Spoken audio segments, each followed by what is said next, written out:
মাত্র 14 বছর বয়সেই আমার বিয়ে ঠিক হয়। আমি তখন ক্লাস 9-এ পড়ি।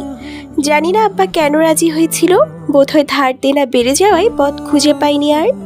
তাই বলে গ্রামের মাতব্বর সম্প্রদায়ের ডান হাত মাঝবয়সী একটা লোকের সাথে সেদিন আমি খুব কেঁদেছিলাম। আব্বা যেন মুখে কুলু পেটেছিল। বুঝতে পারছিলাম ভিতরে ভিতরে সেও কষ্ট পাচ্ছে। আম্মা সেদিন আমার জন্য যা করেছিলেন আমি কখনোই ভুলবো না। কারো সৎমা এমনভাবে আগলে নিতে পারে আমি বুঝতে পারিনি। আম্মা কেন সেদিন এত পরিবর্তন হয়েছিল আমার জানা নেই। আজ 1 বছর হয়ে গেল, তবে সেদিনের পর থেকে আম্মা কখনো আমার উপর অন্যায় হতে দেননি। ভাগ্যবোধ হয় এটা কি বলে। আচ্ছা, তোমার আব্বা কতদিন হলো মারা গেছেন? 6 মাস। বুঝলাম। দীপ্তি, আমি জানি না কতটুকু সাহায্য করতে পারবো তোমায়, তবে আমি চেষ্টা করব। ধন্যবাদ ম্যাম। আচ্ছা শোনো, তোমার জন্য একটা অফার আছে। যদি তুমি এসএসসিতে উপজেলা ভিত্তিক প্রথম হতে পারো, তাহলে শহরে পড়ার জন্য সমস্ত খরচ একটা সংস্থা দেবে। আশা করি তুমি এই চ্যালেঞ্জ নিতে সক্ষম ও ইচ্ছুক। মিনতির কথাতে চোখ চকচক করে ওঠে দীপ্তির। এত বড় সুযোগ কিছুতেই মিস করা যাবে না। চোখ মুছে বলে, ওকে ম্যাম, ইনশাল্লাহ আমি পারবো। সৃষ্টিকর্তা তোমার সহায় হোক। ধন্যবাদ। অফিস থেকে বেরিয়ে আসে দীপ্তি। মিনতির সাথে দেখা করার একটাই উদ্দেশ্য, নিজের জীবনে ঘটে যাওয়া ঘটনার ছোট্ট প্রতিবেদন তৈরি করা। কল্পকাহিনী কিংবা বাস্তব ভিত্তিক গল্প থেকে ম্যাগাজিনে সিলেকশন করে নেওয়া হবে, যার প্রকাশে সাহিত্য চর্চাকে আরও বেশি উন্নত করবে বলেই মিনতির ধারণা। দীপ্তির জীবন ভিত্তিক গল্প শুনে মিনতির মনে ভীষণ মায়া হয়।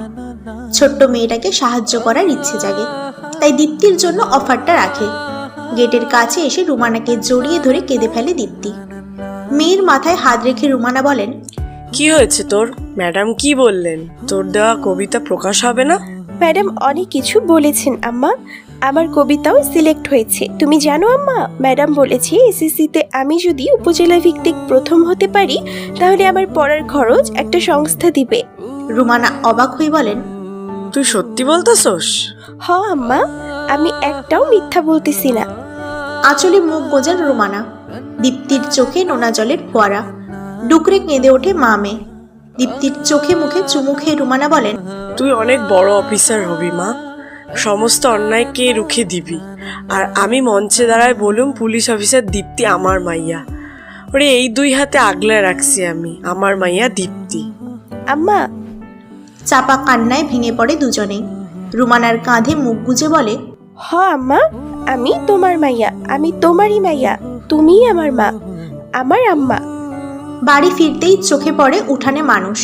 বুকের ভেতর ছ্যাঁত করে ওঠে রুমানার। অজানা ভয় শরীর কাঁপে। খপ করে হাত ধরে দীপ্তির, বলে, কোনো কথা বলবি না দীপ্তি, যা বলার আমিই বলুম, তুই চুপ থাক। কিন্তু আম্মা, ওরা তোমারে আবার অপমান করব, আমি চুপ করে থাকতে পারুম না, এবার আমি কথা বলবোই। একদম নয়, চারপাশের নোংরা বাতাস থাকবেই, আমাদের গায়ে যেন না লাগে সেটাই দেখতে হবে। থম মেরে যায় দীপ্তি। সুশ্রী মুখের অধিকারিণী মায়ের দিকে নিষ্পলক তাকিয়ে থাকে। কে বলবে এই রূপসী রানী ওই সদমা? চোখের পানি চিকচিক করে ওঠে।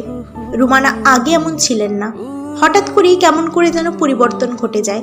মাকে জড়িয়ে দীপ্তি বলে, তুমি অনেক ভালো আম্মা, ওরা খারাপ কথা বলে আমার খুব কষ্ট হয়। কিছু হবে না, আয় আমার সাথে। রুমানা সাথে উঠানে প্রবেশ করে দীপ্তি। সঙ্গে সঙ্গে ঈগলের মতো লোলুপ দৃষ্টি পড়ে ওদের ওপর। ভয় জড়সড় হয় দীপ্তি। মেয়েকে আড়াল করেন রুমানা, চেঁচিয়ে বলেন, কি হচ্ছেটা কি? আমার বাসাতে লোক সমাগম কেন? কি চাই আপনাদের? পাড়ের পিক ফেলে রোহিজ। বসা থেকে উঠে এসে সামনে এসে দাঁড়ায়। মাথা থেকে পা অব্দি দেখে বলে, ওর দুপুরবেলা কই থেকে আসলা রোমানা বেগম? যুবতী মাইয়া, সাথে তুমিও যুবতী, এইসব কিন্তু ভালো না গো রোমানা সুন্দরী। গা ঘিন ঘিন করে ওঠে রুমানার। একটু দূরেই হেসে যাচ্ছে রোহিজের 2 চেলা। ইচ্ছে হচ্ছে মাথা নামিয়ে দিতে। আঁচল টেনে ধরে দীপ্তি। পেছন ফিরে রুমানা বলে, একদম নয় আম্মা, স্কুলে পড়িসনি কুকুরের কাজ কুকুর করেছে, কামড় দিয়েছে, তাই বলে কুকুরকে কামড়ানো মানুষের শোভায় পায় না। রোমানা সুন্দরী, তোমার পাখা কিন্তু লম্বা হইয়াছে, এত ডানা ঝাপটা দিও না। ঘরে মাইয়ার কথা ভাবিয়া কথা কও। আমার বাসা থেকে এখনই বের হয়ে যান, আপনাদের মুখ দর্শনও পাপ। বিচার চাপাতে বাধ্য করবেন না। রাগে টকবক করে রোহিত। রুমানার দিকে তীক্ষ্ণ চোখে তাকিয়ে বলে, আরে তোরা সময় গেলে কপাল চাপড়াইবে। এই মহিলারে সুযোগ দিয়েছিলুম, তো এ কোনো সুযোগের যোগ্যই না। হেতে পরে দেখে নিমু। বাসা থেকে বেরিয়ে যায় রোহিত ও তার চেলারা। দীপ্তির হাত পা কাঁপছে বেশ। রুমানার শরীর যেন জ্বলে যাচ্ছে। রোহিতের গলাটা নামাতে পারলে শান্তি মিলত হৃদয়ে। আগের রূপ ধারণ করতে চায় না সে। দীপ্তির মাথায় হাত বুলিয়ে বলেন, ভয় পাবি না মা, ঘরে আয়, রান্না চাপাতে হবে। রুমানার শাড়ির আঁচল টেনে ধরে দীপ্তি। সিক্ত নয়নে আম্মা বলে রুমানাকে জড়িয়ে ধরে। বুকের ভেতর মোচড় দিতেই রুমানার বোধগম্য হয় মেয়েটার শরীর গরম। দীপ্তিকে ঘরে নিয়ে যায় রুমানা। চৌকিতে গুটিয়ে রাখা মলিন বিছানায় শুইয়ে দেয়। পিছু ডাকে দীপ্তি। আম্মা, ওরা খুব খারাপ আম্মা, তোমার দিকে বাজে দৃষ্টি দেয়। আমার খুব ভয় লাগছে আম্মা, আমার খুব ভয় লাগছে। ভয় পাবি না মা, আমি আছি তো। দুষ্টকে বিনাশ করাই প্রকৃত মানবের কাজ। তুই কেন ভয় পাস? আমি আছি তো তোর সাথে। ছলছল নয়নে তাকায় দীপ্তি। নিজ কাজে ব্যস্ত হন রুমানা। টিনের বালতি হাতে নিয়ে কলপাড়ে আসে। মনের ভেতর শান্তি নেই। রোহিতের দৃষ্টি প্রচণ্ড ঘৃণ্য। নিজের জন্য ভয় না হলেও দীপ্তির জন্য ভয় হচ্ছে। মেয়েটা একা একা স্কুলে যায়, তার উপর এতটাই ভীতু প্রকৃতির যে কেউ কিছু বললেও কিচ্ছু করতে পারবে না। মুখে বললেও দুপা এগোনোর সাহস নেই দীপ্তির। চৌকিতে শুয়ে ভাবছে দীপ্তি। চিন্তায় পাগল হওয়ার উপক্রম। নিজেকে কিছুতেই সাহস দিতে পারে না। ভেতর থেকে কেমন ভেঙে গুড়িয়ে আছে। মগ দিয়ে মাথায় পানি ঢেলে দেয় রুমানা। চুলের গোড়ায় হাত বুলিয়ে দিতেই চোখ বুজে নেয় দীপ্তি। মায়ের হাত যেন একটা জান্নাতের ঘর। মায়ের হাতের পানি যেন অমৃত তুল্য। মাঝ রাতে হাড় কাঁপুনি দিয়ে জ্বর এলো। রুমানা বুঝতে পেরেছেন ভয়েই জ্বর এসেছে দীপ্তির। বেশ চিন্তায় পড়ে গেলেন উনি। মেয়েটা এমন ভীতু প্রকৃতির হলে চলবে না। ভবিষ্যতই বা কি হবে? অদ্ভুত সকল চিন্তা ভাবনায় জর্জরিত রুমানা। দীপ্তির মাথায় হাত বুলাতে লাগলেন। দাঁতে দাঁত লেগে যায় দীপ্তির। পানি এনে মাথায় পট্টি দেয় রুমানা। সারা রাত আম্মা আম্মা বলে গোঙালো মেয়েটা। পুরো রাত্রিটা যেন রুমানার গায়ে কাঁটার মতো বিঁধে যায়। দীপ্তির চিন্তায় দু চোখের ঘুম উবে গেছে বহু পূর্বে। শেষ রাতের দিকে একটু চোখ লাগে, ঠিক তখনই টিনের বেড়ায় আওয়াজ হয়। আচমকা আওয়াজ কানে যেতেই হকচকিয়ে যায় রুমানা। গভীর ঘুমে আচ্ছন্ন যে দীপ্তি, চারপাশে চোখ বুলিয়ে লাঠি বের করেন উনি। ছোট ছোট পায়ে এগিয়ে আসেন দরজার কাছে। কান পেতে আওয়াজ শোনার চেষ্টা চালায়। ততক্ষণে দীপ্তির ঘুম ভেঙে গেছে।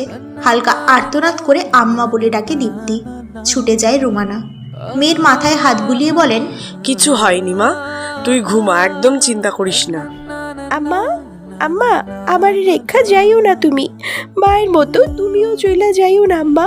আমি তোমারই খুব ভালোবাসি আম্মা, খুব ভালোবাসি। দীপ্তির কথায় চোখ ফেটে জল গড়ায়। ছোট করে চুমু খায় কপালে। টিনের বেড়ার আওয়াজ হতেই ভাঙা গলায় বলে, কে? ঘরের বাইরে থাকা ব্যক্তি সাবধান হয়ে যায়। বুঝতে পারে এখানে থেকে লাভ নেই। রুমানা শুনতে পায় ওপাশে থাকা ব্যক্তির পায়ের ধপধপ আওয়াজ। বুক চিরে বেরিয়ে আসে দীর্ঘশ্বাস। বিচার না চাপালে এরা মানুষ হবে না। গ্রামের মাতব্বর ভিলায় বিচার চেপেছে। পুরো গ্রামে খবরটা যেন হই হুল্লোড় করে ছড়িয়েছে, কিংবা কেউ ইচ্ছে করে রটিয়েছে। দীপ্তির শরীরটা ভালো নেই খুব একটা। ভীষণ অসুস্থ মেয়েটা। কয়েকদিন যাবৎ খাবারের প্রতি ভীষণ অনীহা। এদিকে মানুষের কটূক্তি যেন আরো ভেঙে দিয়েছে ওকে। স্কুলে গেলেও মানুষ ইচ্ছে মতো কথা শোনায়। গ্রামের মানুষ থুথু ছিটায়। রাস্তার ধার ধরে হাঁটছিল দীপ্তি। তখনই ঘটে এক ভয়ঙ্কর ঘটনা। কোথা থেকে যেন রোহিতের চেলা জহির এসে ছুরি মেরে দেয় দীপ্তিকে। চেঁচিয়ে ওঠে রোমানা। পাশ থেকে দীপ্তি বলে, কি হয়েছে আম্মা? দীপ্তির গায়ে হাত বোলাতে থাকে রুমানা। অবাক চোখে তাকিয়ে থাকে দীপ্তি। ঘুমের ঘোরে হঠাৎ করে এভাবে চেঁচানোর বিষয়টা ঠিক ঠাহর করতে পারে না। ধীর কণ্ঠে বলে, কি হয়েছে আম্মা? তুমি এমন করো কেন? আর এই অসময়ে কেন ঘুমাইলা? তুমি তো এখন ঘুমাও না। তুই ঠিক আছিস দীপ্তি? হ আম্মা। বুকে হাত দিয়ে শ্বাস নেয় রুমানা। দুঃস্বপ্ন হলেও এখনো ভয়টা কাটেনি ওনার। রোহিতকে বিশ্বাস নেই। বিচার চাপালে অঘটন ঘটিয়ে ছাড়বে।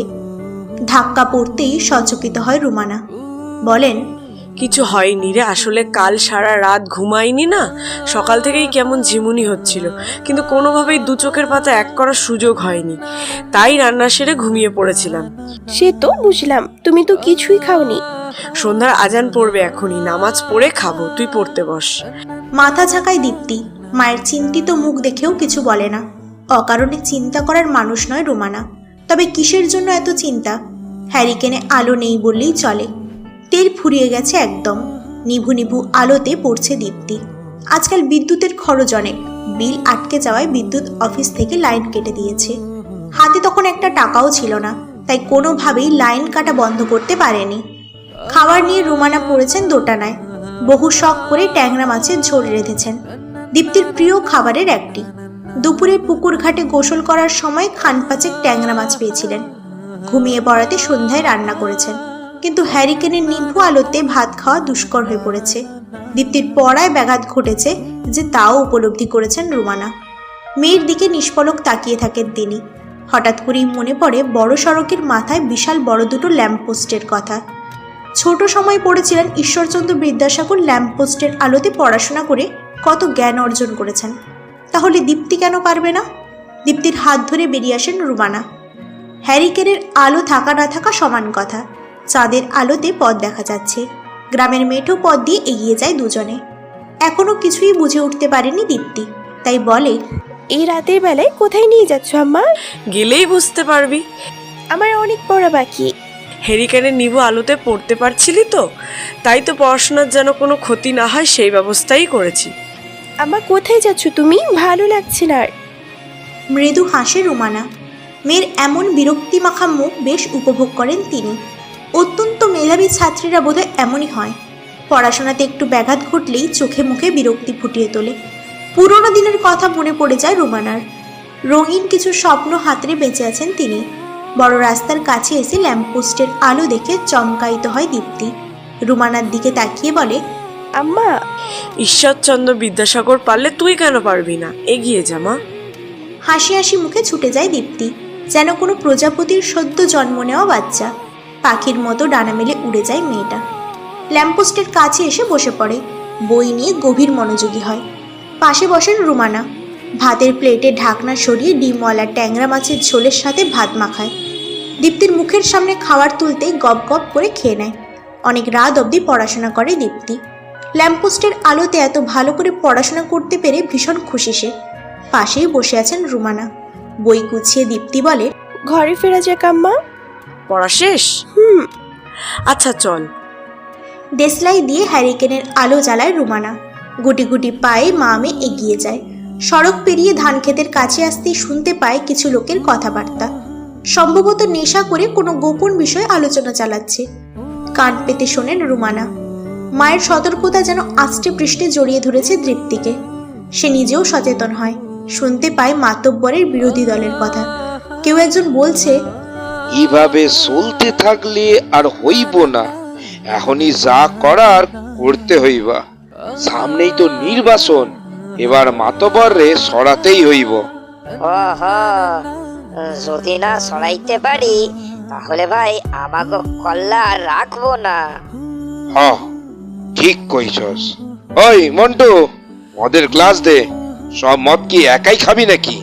দীপ্তিকে নিয়ে সরে আসেন রুমানা। অন্য পথ দিয়ে হাঁটা লাগায়। দীপ্তি বলে, আম্মা, ওরা কি নিয়ে আলোচনা করছিল? নির্বাচনে কি করব আম্মা? কিছু না মা, এখন তাড়াতাড়ি পথ বাড়া, আমাগো বাসায় ফিরতে হইব। কিন্তু আম্মা। কোনো কথা নয় দীপ্তি। চুপ করে যায় দীপ্তি। হঠাৎ করে মায়ের কঠোরতা যেন মেনে নিতে পারে না। থমথমে মুখে এগিয়ে যায় রুমানা। বিষাক্ত থাবা পড়তে চলেছে, যার হিংস্রতা মাতব্বরের প্রাণ সংশয় করে তুলবে। সাত সকালে স্কুলে যাওয়ার জন্য তৈরি হচ্ছে দীপ্তি। রাত দিন পরিশ্রম করতে হবে, নিজেকে গড়ে তুলতে হবে। রান্নাঘর থেকে ছুটে আসেন রুমানা। কড়াইয়ের নিচ থেকে একটুখানি কালি তুলে লাগিয়ে দেন দীপ্তির কানের পিঠে। ভাগা কণ্ঠে উঠে বলে দীপ্তি, আম্মা, এটা আমার পছন্দ নয়। তুই একদম চুপ। কালো টিকা পরানোর একটাই কারণ, যাতে আমার আম্মার দিকে কারো নজর না লাগে। এই যে আমার দীপ্তির চোখে মুখে কেমন দুটি, এসব দেখে তো মানুষের হিংসা হয়। তুমিও না আম্মা? একটা কথা কি জানিস দীপ্তি, তুই একদম আমার মতো হয়েছিস। তোর মায়ের ছিটে ফোটাও নেই তোর মাঝে। রুমানাকে জড়িয়ে ধরে দীপ্তি। ক্রন্দনরত অবস্থায় বলে, তুমি আমার মা আম্মা। আমি জন্মের পর কয়েকদিন মায়ের ভালোবাসা পাইছি বলো তো? তুমি তো প্রথম থেকে আমারে বড় করেছো। ভিজে চোখে দীপ্তিকে দেখেন রুমানা। আঁচলের কোণে চোখ মুছে বলেন, গত 10টা বছর তোর ওপর অবহেলা করেছি অনেক। হয়তো সৎ মায়েদের মতো তোর ওপর কখনোই কোনো অত্যাচার করিনি, তবে কখনো ভালোও তো বাসিনি। আমারও মাফ করে দিস মা। আম্মা এমন কথা বলবে না তুমি। তুমিই তো আমার আম্মা, আমার পৃথিবী তুমি। একটু আগেই তো বললা আমি তোমার মতো হইছি, তাহলে এখন কেন এমন বলতেছো? মেয়ের কাছে এমন করে কি? কথা বলেন না রুমানা। সন্তর্পণে দীপ্তির কপালে চুমু খায় অনেকগুলো। অধর কোণে হাসি রেখে বলেন, সাবধানে যাস আর সাহস বাড়া মা। তোকে থেমে যায় রুমানা। ভ্রু কুঁচকে ফেলে দীপ্তি। কিছু বলতে নিয়েও বলে না, চুপটি করে জড়িয়ে ধরে রুমানাকে। হাসি মুখে বলে, আমি যাচ্ছি আম্মা, নিজের খেয়াল রেখো। স্কুলে চলে যায় দীপ্তি। বুকের ভেতর ধক করে ওঠে রুমানার। মেয়ের যাওয়ার পানে তাকিয়ে থাকেন তিনি। আজান পড়তেই লুটিয়ে পড়ে নামাজের পাটিতে। ওনার ভাবনায় একটাই কথা, হঠাৎ করে এমন লাগছে কেন? দীপ্তির কোনো বিপদ হলো না তো? স্কুলের কাছে এসে হঠাৎ করেই দীপ্তির মনে হলো ঝোপ থেকে কোনো আওয়াজ ভেসে আসছে। বুকের ভেতর ধক করে উঠল। কেউ কি ওর পিছু নিচ্ছে? কৌতূহলী মনটা আঁকুবাকু করছে। ফাঁকা ঢোক গিলে ঝোপের কাছে আসেও। কিছুটা বুঝতেই যে দৃশ্য দেখে তাতে ওর গা গুলিয়ে আসে, মাথায় রক্ত চড়ে যায়। হঠাৎ করেই যেন অসুরের শক্তি ভর করে ওর মাঝে। পাশে থাকা গাছের গুঁড়ি দিয়ে পরপর কয়েকবার আঘাত করে লোকটাকে। নেশাক্ত অবস্থায় মন্টু নিজেকে সামাল দিতে পারে না, তৎক্ষণাৎ জ্ঞান হারায়। ছোট্ট শিশু বাচ্চার সাথে এমন অনৈতিক আচরণ যেন দীপ্তির আত্মাকে কাঁপিয়ে তুলেছে। শরীর দিয়ে ঘাম ঝরছে। বাচ্চাটার বয়স বছর 6 হবে। মুখে কাপড় বাঁধায়, যেন কোনো রকমের শব্দ করতে পারছে না।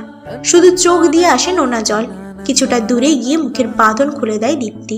বাচ্চা মেয়েটি ভয় পেয়ে দীপ্তিকে জড়িয়ে ধরে, বলে, আপা ওই লোকটা আমারে নিয়ে আইছে, আমি বাসায় যাবো। শান্ত হও তুমি। বাসা কোথায় তোমার? পাশের গ্রামে। তোমাকে কি করে নিয়ে আসলো? স্কুল থেকে বাসায় ফিরছিলাম আমি। রোজ আম্মা নিয়ে যায়, অসুস্থ থাকায় আজ আহে নাই। নদীর ধার দিয়ে যাওয়ার সময় ওই লোকটারে দেখি কি সব যেন খাইতেছিল। ভয় পাইয়া যায় আমি। তখনই লোকটা আমার হাত খিসা ধরে আর আমারে এইখানে নিয়ে আসে। আমি বাসায় যাবো। ছোট মেয়েটাকে বুকে জড়িয়ে নেয় দীপ্তি। অজানা ভয়ে বুক ভারী হয়। মন্টু কি দেখেছে ওকে?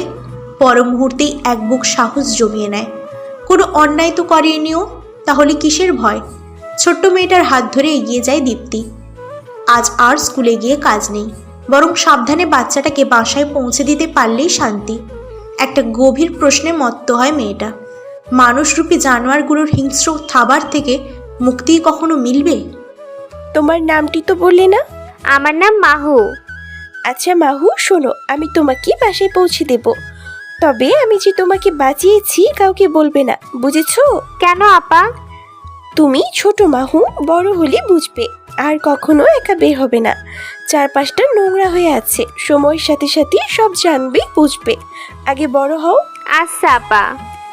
পাশের গ্রামে পা রেখে দীপ্তি বলল, তুমি এখন যেতে পারবে তো? আপা, সামনেই আমার বাসা। তাহলে তুমি যাও, আমি দাঁড়িয়ে আছি। আচ্ছা। মাহু পদ আগায়। বিতৃষ্ণাতে ছেয়ে যায় দীপ্তির মন। একটু আগের ঘটনাটা মনে হতেই শরীর ঝাঁকুনি দেয়।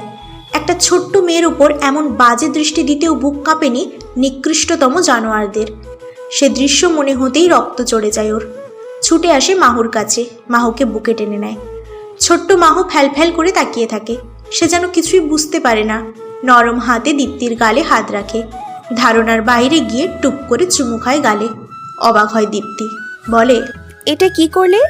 আমি আমারে বাঁচানোর লাইগা ওই দুষ্টু লোকটা বাজে আমার লগে বাজে আচরণ করছে। দীপ্তির নারী মন জেগে ওঠে। তীব্র যন্ত্রণা অনুভব হয় হৃদয়ে। প্রতিটা মেয়েই যে মা, তাই বোধ হয় মেয়েটার চোখে পানি চিকচিক করে। মাহুকে আবারও জড়িয়ে ধরে। দু চোখে পানির ঝর্ণা নেমে আসে। অদূরের বাড়ি থেকে একজন মহিলার ডাক শোনা যায়। সতর্ক হয় দীপ্তি। মাহুর মাথায় হাত বুলিয়ে ছুট লাগায়। নদীর পাড়ে এসে লুকিয়ে পড়ে। মাহুর মা মাহুকে নিয়ে যায়। ছোট্ট মাহু বারবার পেছন ফিরছিল। কেন যেন দীপ্তির ইচ্ছে হয় মাহুকে কাছে টানার। নিজের কিশোরী মনে হঠাৎই মাতৃত্বকে দেখতে পায়। অদ্ভুত অনুভব হয়। আজকের এই ঘটনা ওকে এত পরিবর্তন করে দিল, নাকি ও এমনই ছিল?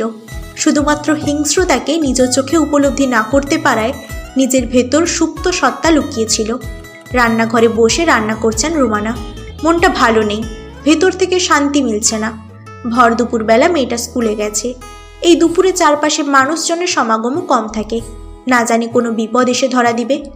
দীপ্তির মাঝে চঞ্চলতা নেই বললেই চলে, ভীতু প্রকৃতির হওয়াতেই যত ভয়।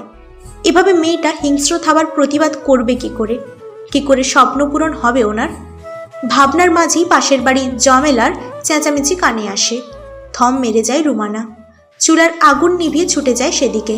কপাল চাপড়িয়ে কাঁদছেন জমেলা। তারই পাশে বসে আছে গুটি কয়েক মহিলা। রুমানাকে দেখেই তারা নাক মুচকয়।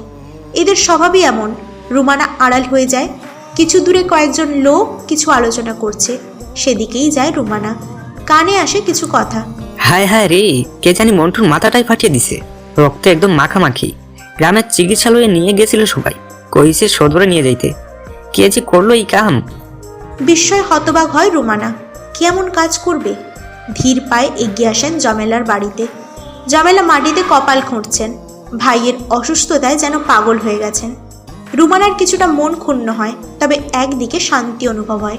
এমন নরপশুদের বাঁচারই কোনো অধিকার নেই। সেখানে তো সামান্য মাথা ফাটিয়েছে কেউ। ঘরে ফিরেন রুমানা। উঠানে দীপ্তিকে দেখেই স্তব্ধ হয়ে যান। সেকেন্ড কয়েক পর ছুটে যান মেয়ের কাছে। দীপ্তির বাহু ধরে বলেন, আম্মা আম্মা, তুই ঠিক আছিস তো? এই সময় বাসায় ফিরলি যে, কি হয়েছে তোর? আমি ঠিক আছি আম্মা, ভালো লাগছিল না তাই তো বাসায় ফিরে আইছি। অনেক ক্ষুধা লাগছে আম্মা, রান্না হইছে? হাত মুখ ধুয়ে বস তুই, আমি এখনই শাকভাজি করে খাইতে দিতাছি। আচ্ছা। রুমানা এগিয়ে যান। নিঃসন্দেহে রুমানা অপরূপা। নির্লিপ্তে চেয়ে থাকে দীপ্তি। এমন গড়নের মেয়ে হয়ে কি করে সাধারণ এক কৃষককে বিয়ে করেছেন রুমানা? অবাক হলো তৃপ্তি। বুকের ভেতর নানান প্রশ্ন উকি দেয়। নিজের প্রশ্নের উত্তর পায় না সে। হাত মুখ ধুয়ে উঠানে মাদুর পেতে বসে। কাঁধের ব্যাগটা পাশেই রেখে দেয়। আজ পড়াশোনা কিছুই হবে না, ভেতরে জ্বালা হয়। রুমানা ভাতের প্লেট রেখে চলে যান। পিছু ডাকে দীপ্তি। আম্মা? বল, আর কিছু লাগবে? না আম্মা, আসলে হইছে কি, আমি একটা প্রশ্নের উত্তর খুঁজতেছি, তবে পাইতেছি না। দীপ্তির পাশে এসে বসলেন রুমানা। মাথায় হাত বুলিয়ে বলেন, আমি তো নবম শ্রেণী অবধি পড়াশোনা করেছি মা, তারপর তো আর পড়াশোনা করিনি। তোর প্রশ্নের উত্তর আমি দিতে পারবো? উফ আম্মা, অন্যরকম প্রশ্ন এটা। আচ্ছা বল দেখি পারি কি না। আমগো গ্রামে সবাই শুদ্ধ অশুদ্ধ মিশ্র ভাষায় কথা কেন কয়? তুমিও তো মিশ্র ভাষায় কথা বলি। দীপ্তির প্রশ্নে হেসে ওঠেন রুমানা। নিজের এমন প্রশ্নে বিব্রত বোধ করে দীপ্তি। মাথা নিচু করে বলে, ভুল প্রশ্ন করলাম আম্মা? আরে না, ভুল কেন করবি? শোন তাহলে, গ্রামের কিছু মানুষ শিক্ষিত আর কিছু মানুষ অশিক্ষিত। সবার সাথে চলতে গিয়ে আমরা সব ভাষাই রপ্ত করেছি, তাই তো শুদ্ধ কিংবা শুধু অশুদ্ধ ভাষার ব্যবহার করতে পারি না। সব মিলিয়ে জগা খিচুড়ি হয়ে যায়। ভুল বললাম আম্মা, জগা খিচুড়ি না, বরং গুরুচণ্ডালি হয়ে গেছে। ওই একই কথা। শুদ্ধ ভাষায় কয় গুরুচণ্ডালি আর গ্রাম্য ভাষায় কয় জগা খিচুড়ি। এনো কথা বাদ দিয়া খাইয়া লমা, আমার অনেক কাজ। আমার একটা কথা বলি। তাড়াতাড়ি বল। আচ্ছা তাহলে রাতে বলুমনি, তুমি এখন কাম করো, যাও। বিগলিত হেসে চলে যায় রুমানা। দীপ্তি ঠায় বসে থাকে। প্রশ্ন করতে চেয়েছিল এক আর করেছে আর এক। সব কেমন গুলিয়ে আসে। চোখ জ্বালা করছে এখন। কি যে করবে বুঝে ওঠে না। মূলত দুপুরের ঘটনা এখনো মাথায় ঘুরপাক খাচ্ছে। কেমন যেন অস্বস্তি হচ্ছে। সাথে চাপা কিছু ভয়ও কাজ করছে। মন্টু কি দেখেছে ওকে? যদি দেখে থাকে তাহলে তো সর্বনাশ হয়ে যাবে। গলায় ভাত আটকে যায় ওর। দ্রুত পানি এগিয়ে দেয় রুমানা। পিঠে হাত বুলিয়ে বলে, অন্যমনস্ক হয়ে খাবার খেতে নেই, দ্রুত খাবার শেষ কর, একটু পর পড়তে বসবি। আচ্ছা। বই খাতা ছড়িয়ে উঠানে পড়ছে দীপ্তি। গণিতের সমাধান করতে বেশ ভালো লাগে ওর। তাই তো অর্ধ বছরই পুরো বই কমপ্লিট করে নিয়েছে। জীবনে অনেক বড় হতে হবে কিনা, তবে কি হবে ওর জানা নেই। কখনো ইচ্ছে হয়নি আমি এটা হব। লক্ষ্য একটাই, জীবনে অনেক বড় হতে হবে।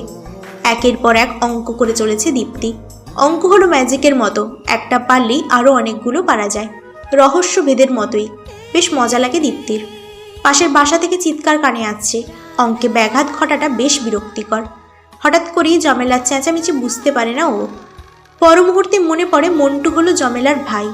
ফাঁকা ঢোক গেলেও হাত যেন থমকে যায়। একটা অক্ষরও লিখতে পারে না। ভয় চোখ দুটো কাঁপছে। এদিকে রুমানা ঘরে নেই। এক বালতি কাপড় নিয়ে গেছেন পুকুর ঘাটে। বুকের ভেতর ধুকপুকানি শুরু হয়ে গেছে বেশ অনেকক্ষণ। কাঁপা শরীরে উঠে দাঁড়ায়। টিনের বেড়া ফাঁক করে তাকায় জমেলার উঠানের পানে। পাড়ার মহিলা নিয়ে গভীর সমাবেশে বসেছেন। কিছুক্ষণ পরপরই হাঁক ছেড়ে কাঁদছেন। দীপ্তি বুঝতে পারে মন্টুর অবস্থা ভালো নয়। গা ছমছম করে ওর, মাথাটাও কেমন করছে। মুখ দিয়ে একটাই শব্দ বের হয়, আম্মা, আম্মা। মাঠে কাপড় শুকাতে দেয় রুমানা। কিছুদিন পর তো নির্বাচন, বিশাল বাহিনী বের হয়েছে। ঘোমটা টেনে গুটি গুটি পায়ে ঘরে ফিরলেন উনি। সেদিন রাতের কথাটা বেমালুম ভুলে গেছেন রুমানা। উঠানে এসে বালতি রাখেন। আঁচল দিয়ে কপালের শেষ খামটুকু মোছার সময় চোখ যায় দীপ্তির দিকে। দীপ্তি বলে চিৎকার করে ওঠেন তিনি। মাটিতে গড়াগড়ি খেয়েছে মেয়েটা। বুকে টেনে নেন রুমানা। হঠাৎ এমন হওয়াতে বুক হুহু করে ওঠে। দীপ্তির মুখে পানির ছিটে দিতেও ভুলে যান। ভেজা শাড়ির আঁচল চোখে লাগতেই কিছুটা সজাগ হয় দীপ্তি। ধীর কণ্ঠে বলে, আম্মা, দীপ্তি, কি হয়েছে তোর? আম্মা, পানি, পানি খাবো। দীপ্তিকে মাটিতে রেখেই ছুটে যান রুমানা। ঘর থেকে পানি নিয়ে এসে পানি তুলে দেন দীপ্তিকে। ঢকঢক করে নিমেষেই পানি শেষ করে ফেলে ও। চাপা স্বরে বলে, ঘরে যাব আমি। কোনো মতে দীপ্তিকে ধরে নিয়ে আসেন রুমানা। মাথার কাছে বসে থমথমে মুখে বলেন, মাথা ঘুরে গিয়েছিল তোর? উত্তর করে না দীপ্তি। টিনের বেড়ায় তাকিয়ে থাকে। ডান পাশের জানালার কাছে বাবা মায়ের বিয়ের ছবিটা টাঙানো। দেওয়ারের সাথে বেশ ভালো সম্পর্ক ছিল ফুয়াদের। আবছা আবছা মনে পড়ে দীপ্তির বাবা মায়ের ভালোবাসার ছোট্ট সংসার। হঠাৎ করেই মা বাবাকে মনে পড়ে মেয়েটা। কষ্ট হয় বেশ, জ্বালা হয় হৃদয়। খুব করে দেখতে ইচ্ছে হয় মা বাবার সুখের সংসারটা। রুমানা আঁচল টেনে ধরে দীপ্তি, বলে, আমার একটা কথা কত, আব্বার সাথে তোমার ভালো সম্পর্ক ছিল না, তাই না? ছি ছি মা, এমন কথা কইতে নাই। তোর আব্বার সাথে আমার ভালো সম্পর্ক ছিল, তবে কি জানিস, কখনো উনি আমার মন থেকে গ্রহণ করে নাই। তোর মারে খুব ভালোবাসতেন কি না, কিন্তু এখন এই কথা কেন বললি? এমনি আম্মা। গান শুনবি মা? দীপ্তির মাথায় হাত বুলাতে বুলাতে গান ধরেন রুমানা। ভেসে ওঠে পুরনো স্মৃতি। নিজের স্বপ্ন বিসর্জন দিয়ে সংসার করার প্রত্যয়। চোখ দুটো ছলছল করে কেমন।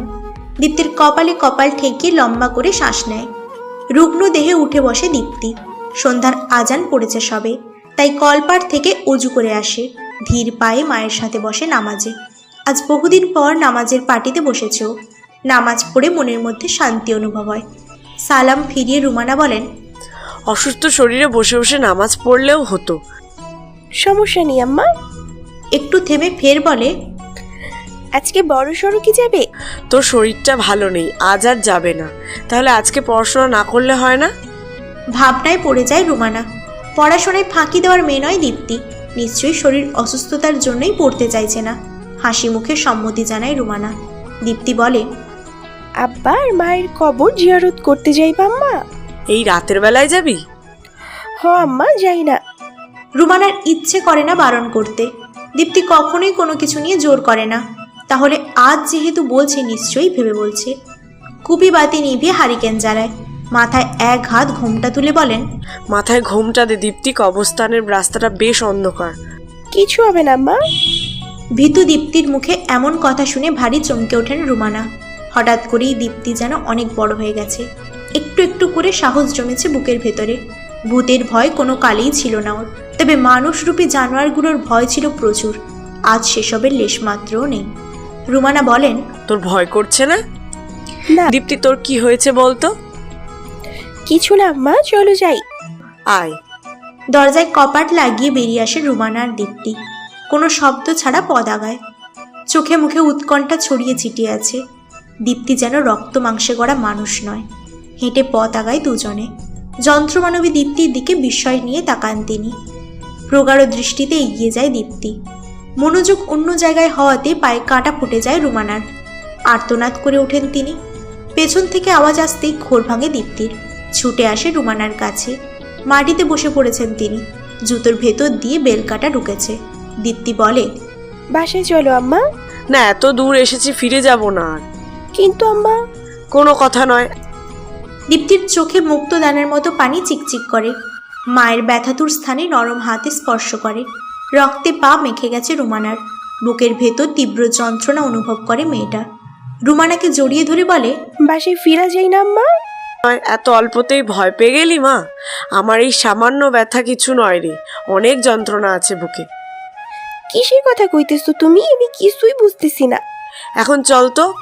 দীপ্তির হাত ধরে এগিয়ে যায় রুমানা। খরা মাটিতে তরল রক্তের ছোপ ছোপ দাগ। নিঃসন্দেহ ভয়ার্ত কোনো অশরীরীর মতো দেখাচ্ছে, যে কেউ ভয় পেতে বাধ্য। দীপ্তির গা গুলিয়ে আসে। পথ যত আগায় ভয় তত বাড়ে।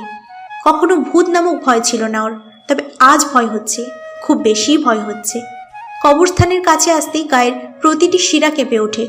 রক্তে যেন ঠান্ডা তরল স্রোত নেমে যায়। গা ঝমঝমিয়ে ওঠে। রুমানাকে খামচে ধরে দীপ্তি, আশ্বস্ত করে বলে, ভয় পাচ্ছিস কেন? কবরস্থান হলো পবিত্র, এখানে শুয়ে আছে আমাদের আপনজন। আমার ভয় করছে আম্মা। মৃদু হাসেন রুমানা। দীপ্তির হাতে হাত রেখে বলে, আয় তো আমার সাথে। কবরস্থানের ভেতরে ঢুকে দোয়া পাঠ করে দীপ্তি ও রুমানা। হঠাৎ করেই অনুভব হয় দু চোখে নেমেছে নোনা জলের ফোয়ারা। তীব্র যন্ত্রণা হয় হৃদয়ে, যেন কেউ সুচ দিয়ে একটু একটু করে আঘাত করে চলেছে। মৃদু আর্তনাদ করে ওঠে দীপ্তি। মেয়েকে জড়িয়ে কেঁদে ওঠেন রুমানা। থমথমে মুখে বলেন, কান্না করতে নেই মা, দোয়া করতে হয়।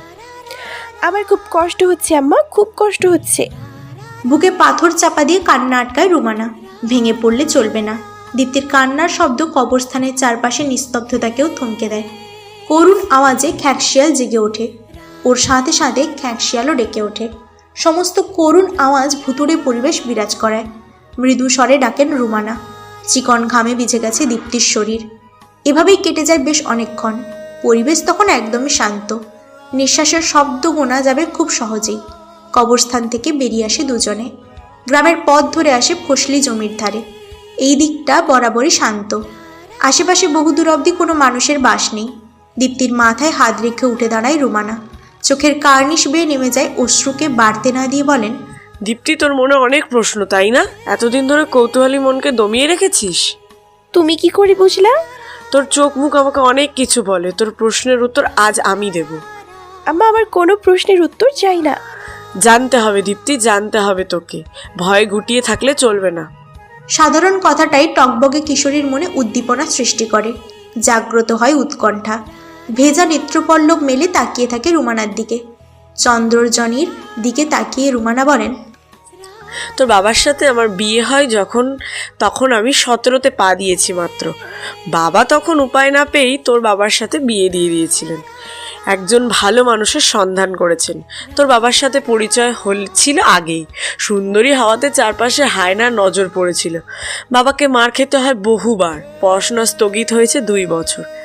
কোনো মতে 9ম শ্রেণীতে আসলাম। ইচ্ছে ছিল বড় পুলিশ অফিসার হব, তবে হায়নার দলেরা আমাকে সে সুযোগ দেয়নি। কেড়ে নিয়েছিল আমার কিশোরী মনের ইচ্ছা। বাবার পায়ে ধরেছিলাম যাতে আমার বিয়ে না দেন, তবে শুনেননি সে কথা। জোর করেই তোর বাবার সাথে বিয়ে দিয়ে দেন। যখন শুনি সে ছিল বিবাহিত, তাছাড়া 4 বছরের একটি মেয়েও আছে, তখন আমার কি অবস্থা হয়েছিল আমি নিজেও জানি না। প্রথম তোর বাবাকে ঘৃণা হতো। কি করে পারলো এত ছোট্ট একটা মেয়েকে বিয়ে করতে? তবে ধীরে ধীরে মানিয়ে নিতে শিখি। তোর বাবা সত্যিই ভালো মানুষ ছিলেন। স্বল্প আয়ে পুরো সংসার চালাতেন, তবে হঠাৎ করেই নেশাগ্রস্ত হয়ে পড়লেন। ধার দেনা হলো। শেষে তোকে বিয়ের জন্য জোর করলো। সেদিন আমি তোর মাঝে নিজের প্রতিচ্ছবি দেখেছিলাম। বুকের ভেতর কষ্ট অনুভব হয়েছিল। সেই দিনই আমি নিজের মাঝের মাতৃত্বকে দেখতে পাই। তোর বাবার প্রতি রাগ থেকেই সন্তান গ্রহণ করে নিই আমি। তবে সেদিন অনুভব করেছিলাম আমার মেয়ে আছে, আমার সন্তান তুই। গর্ভে ধারণ না করলেও তুই আমার মেয়ে, আমার প্রতিচ্ছবি। আমি তোর সাথে অন্যায় হতে দেব না। সেদিন নিজের মায়ের শেষ চিহ্নটা বিক্রি করে তোর বাবার সমস্ত ধার দেনা পরিশোধ করি। আগলে নেই তোকে। ভেবেছিলাম ছোট্ট একটা সংসার গড়ব, তোকে অনেক বড় করে তুলব, কিন্তু আমার কপালে সেটা হলো না। 6 মাস যেতেই তোর বাবা মারা গেলেন। জানি সেদিন আমি ভেঙে পড়িনি, কারণ আমি অনুভব করেছিলাম তোর জন্য আমায় শক্ত থাকতে হবে, আমার স্বপ্নের জন্য শক্ত থাকতে হবে। আমি জানি তুই মনের ভেতর কোনো ইচ্ছে রাখিসনি, আমার ইচ্ছেটা পূরণ করবি তুই। আমি মজা করে সেদিন তোকে অফিসার হওয়ার কথা বলিনি। আমি সত্যিই তোকে বলেছিলাম পুলিশ অফিসার হওয়ার কথা। পারবি না মা? আমার স্বপ্ন পূরণ করবি তো আম্মা? বল দীপ্তি, আমাকে কথা দে তুই। কথাগুলো বলার সময় অঝরে কাঁদেন রুমানা। দীপ্তি যেন পাথর হয়ে গেছে। মেয়ের দিকে তাকিয়ে থমকে যান তিনি। হালকা আলোতে দীপ্তির মায়াবী মুখ নিজের কৈশোরের কথা মনে করায়। ছুটে আসেন রুমানা, মেয়েকে জড়িয়ে ধরে ঝমঝমে কাঁদেন। বলেন, কথা দে দীপ্তি। কথা দিলাম আম্মা, তোমার সব স্বপ্ন পূরণ করব আমি। দুষ্ট লোকের হিংস্র থাবাকে ধ্বংস করব। আমি তোমার মেয়ে আম্মা, হিংস্রকে বিনাশ করব। পরপর কয়েকখানা চুমু খান রুমানা। দীপ্তির চোখ থেকে কোনো পানি পড়ে না। সে বলে, আম্মা, আমি একটা কথা লুকাইছি তোমার থেকে। কি কথা? মন্টুর অবস্থার জন্য আমি দায়ী। আমি লাঠি দিয়ে মাথায় আঘাত করেছি। দু হাত পিছিয়ে যান রুমানা। দীপ্তির বাহু চেপে ধরেন। আশেপাশে তাকিয়ে সতর্ক হন। অজানা ভয়ে রক্ত শীতল হয়ে যায়। দীপ্তির জীবন আশঙ্কায় ভাবতেই গায়ে কাঁটা দেয়। রক্তচক্ষু ধারণ করে রুমানার আঁখি পড়ল। দীপ্তিকে বাঁচাবে কি করে? 1 মাস পর পরীক্ষা নিয়ে ভীষণ ব্যস্ত দীপ্তি। স্কুলে স্যারদের কাছে বেশ প্রশংসায় রয়েছে। শত অবজ্ঞার পর দিন শেষে দীপ্তি স্কুলের দীপ্তি হয়ে জ্বলে। ওর জন্যই স্কুলের নাম হয়েছে, মুখিয়ে আছে পুরো ইউনিয়ন। দীপ্তির ইচ্ছে একটাই, উপজেলা ভিত্তিক প্রথম হয়ে রুমানার স্বপ্ন পূরণ করা, একজন পুলিশ অফিসার হয়ে মানুষরূপী পশুর বিরুদ্ধে লড়াই করা। রুমানা অসুস্থ বেশ, রুগ্ন দেহে উঠে দাঁড়ানোর শক্তি অবধি নেই। মায়ের কপালে চুমু খায় দীপ্তি, বলে, আসছি আম্মা, আজ থেকে নতুন লড়াই গড়ব। সাবধানে যাস। রান্না করতে পেরেছিলি মা? হ্যাঁ আম্মা, তুমি চিন্তা করো না তো। চলে যায় দীপ্তি। কাঁথার নিচে গুটিসুটি মেরে শুয়ে থাকেন রুমানা। শরীরে বল নেই বললেই চলে। মাঝ রাস্তায় এসে কিছু বকাটে লোকের দৃষ্টিতে পড়তে হয় দীপ্তিকে। তীক্ষ্ণ চোখে তাকায় মেয়েটি, যে চোখের দীপ্তিতে তুচ্ছ হয় সব। মাতব্বরের ডান হাত কালু বলে, কিরে মাইয়া, আগের তন অনেক সুন্দর হইয়াছস দেখছি। রূপ যৌবন তো বাড়ছে খুব। তা যাবি নাকি আমার লাগে? শরীরের প্রতিটি শিরা জেগে ওঠে। কিছু বলে না দীপ্তি, শুধু একদলা থুতু ফেলে এগিয়ে যায়। তাতেই যেন আগুনের ফুলকির মতো জেগে ওঠে কালু। দীপ্তির পথে বাঁধা হয়, বলে, তোর বাপে তো আমার সাথে বিয়া ঠিক করছিল রে। তোর ওই সৎ মা দিল সবকিছুতে পানি ঢাইল্লা। তা মাইয়া এত তেজ কেন? আর কত থাকবি এইভাবে? এখন তো যাওয়া দরকার। আরে টাকা দিমু তোরে, টাকা। আয় আমার লগে আয়। সাবধানে কথা বলুন। আরে মাইয়া কয় কি? আর আমি আর সাবধানতা? আরে মাইয়া আয়, আয় আমার সাথে, দেখবি সুখ লাগবো। কত রঙিন সব। দীপ্তির হাত ধরতেই জ্বলে ওঠে দীপ্তি। নিজের শরীরের সর্বশক্তি দিয়ে ধাক্কা দেয় কালুকে। মাটিতে পড়ে ব্যথা পায় কালু। অকথ্য ভাষায় গালিগালাজ করে।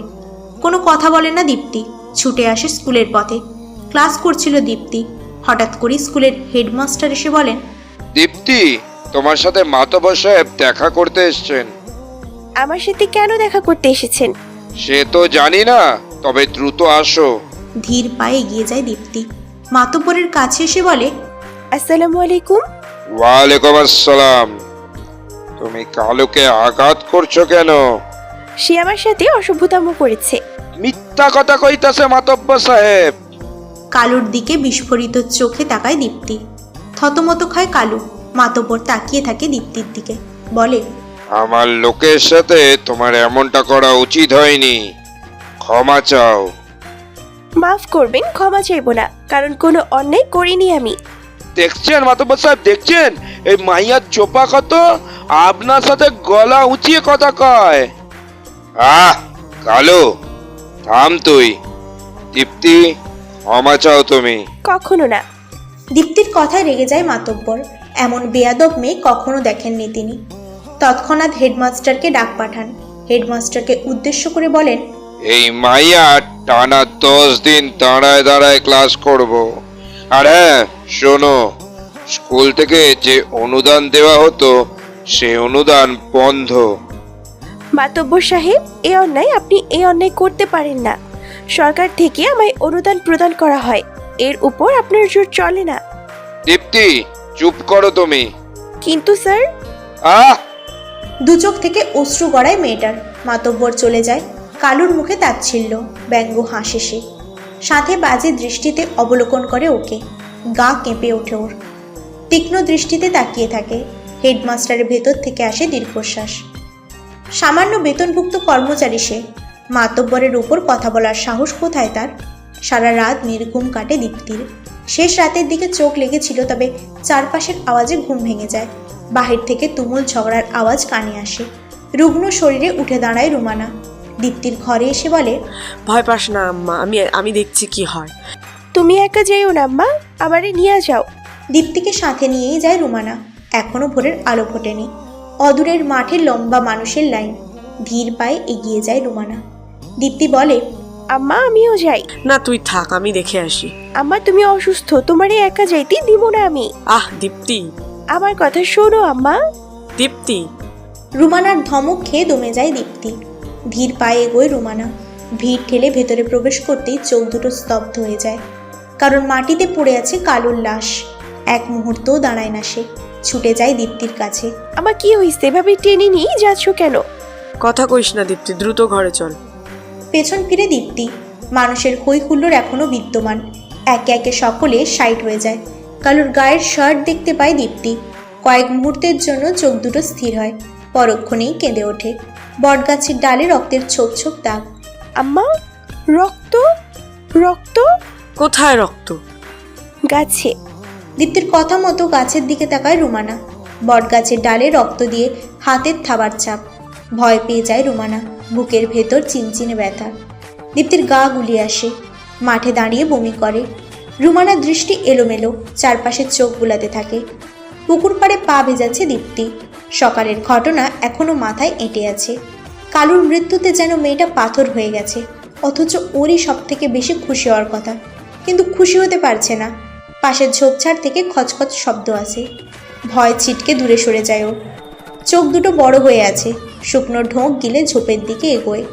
সবুজ পাতা সরাতেই কিছু একটা প্রাণী লাফিয়ে পড়ে ওর মুখে। চেঁচিয়ে ওঠে দীপ্তি। চোখ বন্ধ করেই ছুট লাগায় ডোবাতে। পচা ডোবাতে ঝাঁপ দেওয়ায় পুরো শরীরে পানা লেগে যায়। গা থেকে বোটকা গন্ধ আসে। দীপ্তি মাথা থেকে লাফিয়ে পড়ে ব্যাঙ। ভয় কাটে মেয়েটার, কিন্তু নিজের আচরণের জন্য দুঃখী হয়। ভয় যেন ওকে অতিরিক্ত জড়িয়ে নিয়েছে। কালুর মৃত্যুটা ভয়ঙ্কর। চোখ দুটো খুবলে নিয়েছে কেউ, জিভের মাথা কাটা। সেই ভয়ঙ্কর দৃশ্য মনে করতে পারে না দীপ্তি। মনে মনে শয়েক গালি দেয় নিজেকে। রুমানার থেকে লুকিয়ে কালুর লাশ দেখতে গিয়েছিল। দুপুরে বাড়ি ফিরেই অদ্ভুত অনুভব হয়, যেন কেউ ওর পিছু নিচ্ছে। সাধারণ শব্দেও চমকে যায়। পুকুর ঘাট থেকে হাত মুখ ধুয়ে নেয় ও। মাথায় এখনো ময়লা লেগে আছে। উঠানে প্রবেশ করতেই রুমানার মুখোমুখি হতে হয়। দুপুর থেকে কোথায় ছিলি দীপ্তি? পুকুর পাড়ে ছিলাম আম্মা। ভিজলি কি করে? শরীর থেকে পচা গন্ধ কেন আসছে দেখি? পাশের ডোবাতে পড়ে গিয়েছিলাম। কথাটা বলেই মাথা নিচু করে ফেলে দীপ্তি। রুমানার তীক্ষ্ণ দৃষ্টি যেন কিছু আঁচ করতে পারে। তিনি বলেন, কলপাড় থেকে পরিষ্কার হয়ে আয়, ভাত খাওয়া হয়নি। তোর প্রিয় শাক পাতার ঝোল করেছি। শাক পাতার ঝোল? চোখ চকচক করে ওঠে দীপ্তির।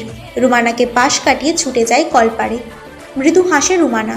শাক পাতার ঝোল বড্ড প্রিয় মেয়েটার। ভাতের থালায় ভাত নিয়ে মাখিয়ে নেয় রুমানা। জামা বদলিয়ে নেয় দীপ্তি। রুমানা বলেন, হা কর। কতদিন পর খাইয়ে দিলে তুমি? সেদিনও তো খাইয়েছিলাম। সেটাই তো, কত ঘন্টা পর। মেয়ের কথায় তৃপ্ত হয় রুমানা। চোখ দুটো বুজে আসে। ছলছল নয়নের ফাঁকে চোখ যায় দীপ্তির ডান হাতে। ঘাড়ের নিচের অংশটুকু ছেঁড়া। ভাতের প্লেট রেখে সেখানে মনোযোগ দেয় রুমানা। দীপ্তি বলে, এটা কিছুই নয়, ছিঁড়ে গেছে আর কি। আমাকে বলিসনি কেন? তুমি তো অসুস্থ। সে যাই হোক, তাই বলে বলবি না? খাবার খেয়ে আমার সেলাই দেখবি, হাতে হাতে শিখে রাখবি, কাজে দেবে। আচ্ছা। ভাতের লোকমা তুলে রুমানা। দীপ্তি বলে, তুমি তো খেলে না মা। আমি পরে খাবো, এখন তুই হা কর তো। খটকা লাগে ওর। রুমানার কথা বিশ্বাস হয় না, তাই উঠে যায়। কোথায় যাচ্ছিস তুই? দীপ্তি আমার কথা শোন। রুমানার কথায় পাত্তা দেয় নাও, চলে যায় রান্নাঘরে। ভাতের হাঁড়ি মেলে চোখ দুটো চিকচিক করে ওঠে। এক মুঠো ভাতও নেই তাতে। হৃদয়ে জ্বালা হয়, ভীষণ জ্বালা। সৎ মা হয়ে কি করে পারে এমনটা করতে? নিজে না খেয়ে সৎ মেয়ের জন্য খাবার রাখা। পেছন থেকে রুমানার স্পর্শ পেতেই ঝমঝমে কেঁদে ওঠে দীপ্তি। জড়িয়ে ধরে বলে, তুমি কি মানুষ আম্মা? কি করে পারো এতটা ভালোবাসতে? আমি এতটা ভাগ্যবতী কেন আম্মা? এত ভালোবাসা পাবার যোগ্যতা আমার কি আছে? মাতব্বর সাহেব, কালুর মৃত্যুর রহস্য খুঁজে পেয়েছেন? আরে বাদ দে তো পলাশ, যে মরছে সে তো মরছেই। সামনেই আমার নির্বাচন, এখন নির্বাচনে মন দে। এসব উটকো বিষয়ে কথা কবি না। কিন্তু কালুর মৃত্যুর রহস্য ভেদ হবে না। ওর পরিবারকে কি সান্ত্বনা দেবেন? পানের পিক ফেললেন মাতব্বর। পলাশের দিকে সরু চোখে তাকিয়ে বলেন, তোর এত দরদ উঠলে কেন? মরার শখ হয়েছে? এখনই বা খালার পুত আইছে আমার সান্ত্বনার বাপ। মাথা নিচু করে চলে যায় পলাশ। মনে মনে প্রচণ্ড ক্ষোভ হয়েছে। কালু ছিল মাতব্বরের ডান হাত, আর সেই ডান হাতের উপর এমন অবিচার অনাচারকেই যখন সাধারণ ঘটনা ধরে নিয়েছেন, তাহলে ওনার উপর কতটা ভরসা করা যায়? ক্ষিপ্ত পলাশ মনে মনে ছক কষে নেয়। মাতব্বরের 12টা বাজবে এবার। নির্বাচনে কি করে বিজয়ী হয় সেও দেখে নিবে। কাঁথা নিয়ে জমিদার মহলে প্রবেশ করে রুমানা। সদর দরজায় এসে মাথায় ঘোমটা তুলে নেয়। দীপ্তির চোখ যেন ছানা বড়া, অবাক চোখে তাকিয়ে থাকে জমিদার মহলের বিশাল কারুকার্যে। আদেশের সুরে রুমানা বলেন, মাথায় ঘোমটা তুলে নে, আগে কখনো জমিদার বাড়িতে আসিনি, জানি না কি আদব কায়দা। আচ্ছা আম্মা, জমিদার বাড়ির প্রতিটা আসবাবপত্র খুব মূল্যবান, তাই না? তা তো হবেই। মায়ের সাথে মহলে প্রবেশ করে সে। চারপাশে চোখ বোলাতে থাকে বিস্মিত নয়নে। চোখ যেন নড়তেই চায় না, এমন সৌন্দর্য আগে কখনো দেখেনিও। গ্রামের মাতব্বরের বাড়িতে রাজপ্রাসাদ মনে হতো ওর, এখন তো মনে হচ্ছে জমিদার মহল কোনো স্বর্গপুরী। অন্যমনস্ক থাকাতে দরজায় মাথা ঠুকে যায়। আহ বলে আর্তনাদ করে ওঠে। একজন রক্ষী ছুটে এসে বলে, এই এই, কে তুমি? মহলে কি করছো? আমি দীপ্তি, জমিদার মহলে কাঁথা নিতে এসেছি। এখান থেকে যাও, আর এদিকে আসবে না। মাথা ঝাঁকায় দীপ্তি। রক্ষী যেন হাঁপ ছেড়ে বাঁচে।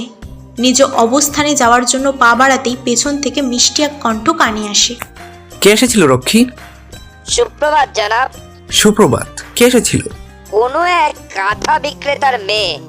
ও আচ্ছা, জমিদার মহাশয়ের জন্য চিত্র তৈরি হয়ে গেছে, তাকে ডেকে পাঠাও। আচ্ছা জনাব। রক্ষী চলে যায়। দরজা লাগিয়ে দেয় কুশল। বহু চেষ্টার পর আর জমিদার পরম্পরাভুক্ত চিত্রটি তৈরি করতে পেরেছে সে। বলতেই হয়, কয়েক শত বছর পূর্বের চিত্রশিল্পীদের হাতের কাজ ছিল খাসা। দীর্ঘ 38 দিন পর এই একটি চিত্র তৈরি করতে সক্ষম হলো। অথচ দেশের বিভিন্ন স্থানে কুশলের হাতের প্রশংসায় পঞ্চমুখ। বাহ, তোমার হাতের কারুকাজ প্রশংসনীয় বটে। সবগুলো কাঁথাই আমার পছন্দ হয়েছে। ধন্যবাদ ম্যাডাম। কি যেন নাম তোমার? রুমানা সুন্দরী। খাসা নাম তো। আচ্ছা শোনো রমনা সুন্দরী, তোমার সবগুলো কাঁথাই আমি নিয়ে নিচ্ছি, আর তোমার পারিশ্রমিকও এখনই দিয়ে দেওয়া হবে। আচ্ছা ম্যাডাম। জমিদার গিন্নির থেকে বিদায় নেয় রুমানা। দীপ্তিকে অনেক সময় ধরে দেখে সে।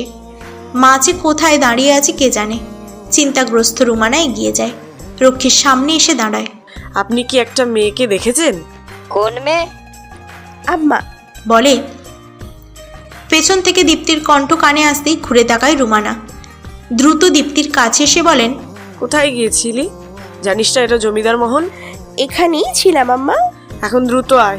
দীপ্তির হাত ধরে বেরিয়ে আসেন রুমানা। দরজা মেইন ফটকে এসে জমিদারের মুখোমুখি হতে হয়। জমিদার আনন্দ পাঠান বলেন, এরা কারা? কাঁথা বিক্রেতা জনাব।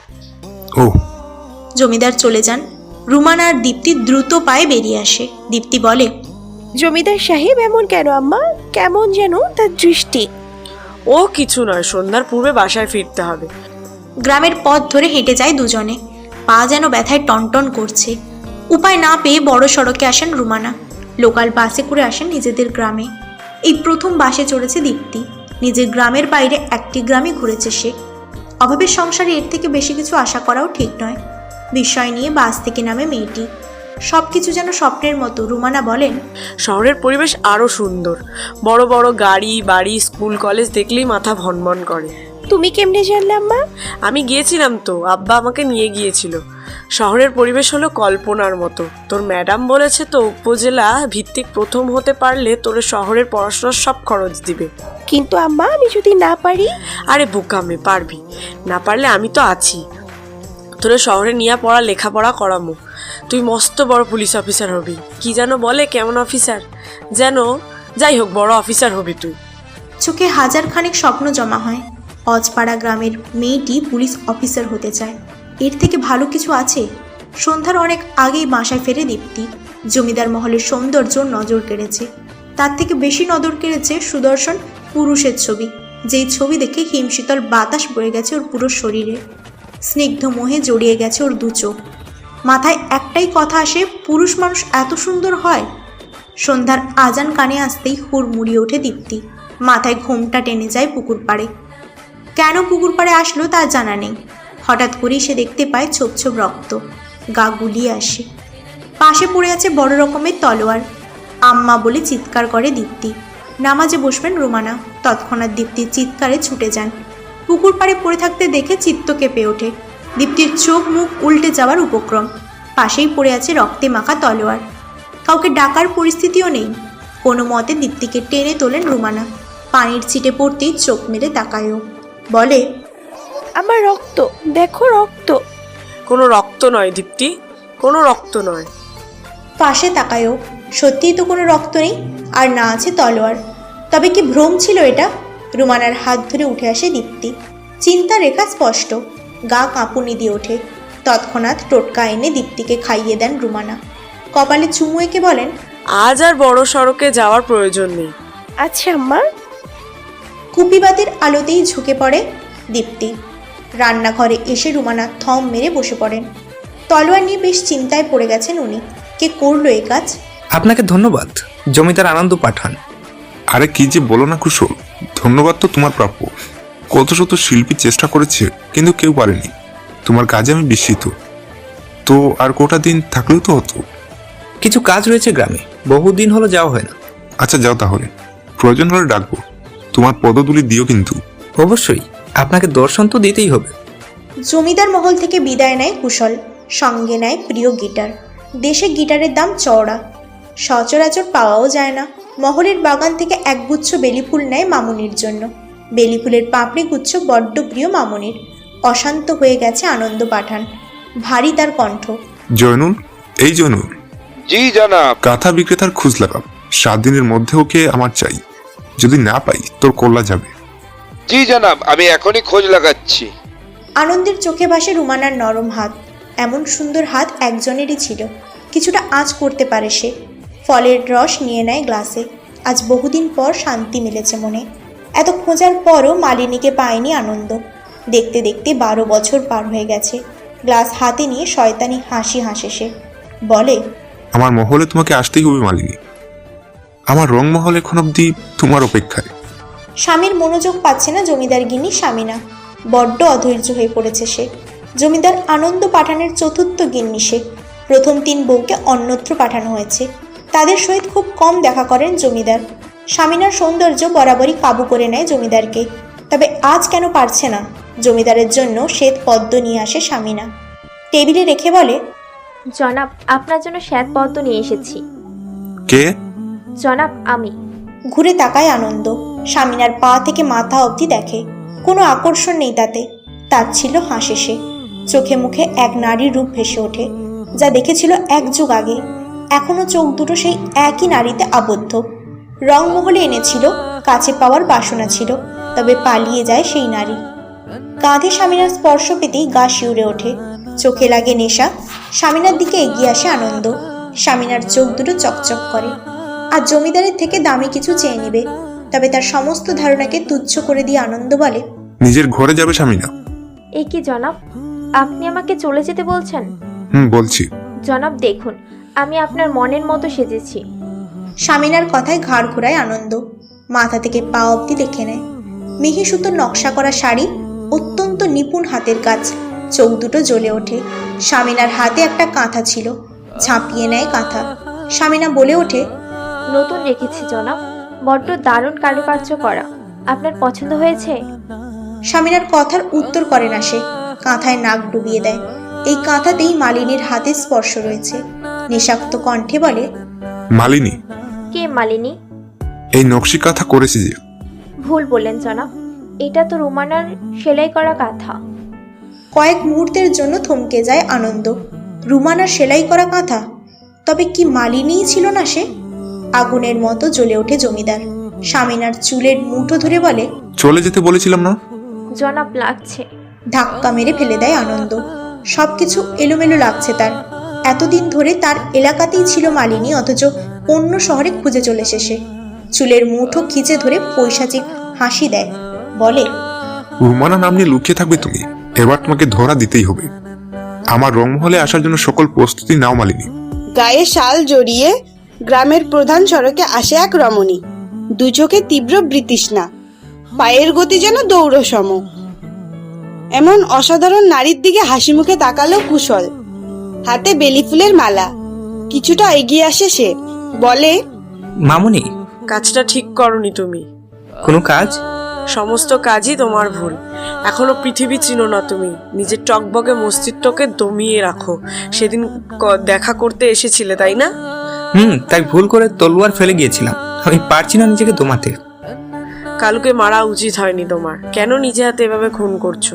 ক্ষমা করবে মামুনি, আমি জানি আমি কি করছি। পূর্বপুরুষের রক্ত আমার মাঝে, এটা কোনো অন্যায় হতে পারে না। আমি নরপশুকে খুন করেছি। উফ কুশল, প্রতিশোধের আগুনে তুমি পাগল হয়ে গেছো। কোনো কথা বলে না কুশল। ছেলেটাকে বকে নিজেও কষ্ট পায় রুমানা। কুশলের বাহু চেপে ধরে ঘন ঘন শ্বাস নেয়, বলে, তোমার আমার আমানত বাবা, তোমাকে আমি হারাতে চাই না। আমি হারাবো না মামুনি, তুমি পাশে আছো আমার। সময় হয়েছে ধ্বংস করার। এটা সঠিক সময় নয়। এখন তো শুধু প্রথম পদক্ষেপ গ্রহণ করেছি। কি পদক্ষেপ? জমিদারের রংমহল পুড়িয়ে দেওয়ার ব্যবস্থা করেছি আমি। মামুনি, তুমি জমিদার মহলে গিয়েছিলে? মাথা ঝাঁকায় রুমানা। কুশলের দৃষ্টিতে চিন্তা। রুমানার হাত ধরে বলে, সে যদি জেনে যায় তুমি সেই? জানবে না, আমার মুখ ঢাকা ছিল। তবুও যেন চিন্তামুক্ত হয় না কুশল। রুমানার দিকে বেলি ফুলের মালা এগিয়ে দিয়ে বলে, বাগানের স্বচ্ছ ফুল। বেলি ফুলগুলোকে স্পর্শ করে রুমানা। চোখ দুটো ছলছল করে তার। নিজের হাতে গড়া বেলি গাছের বেলি ফুল।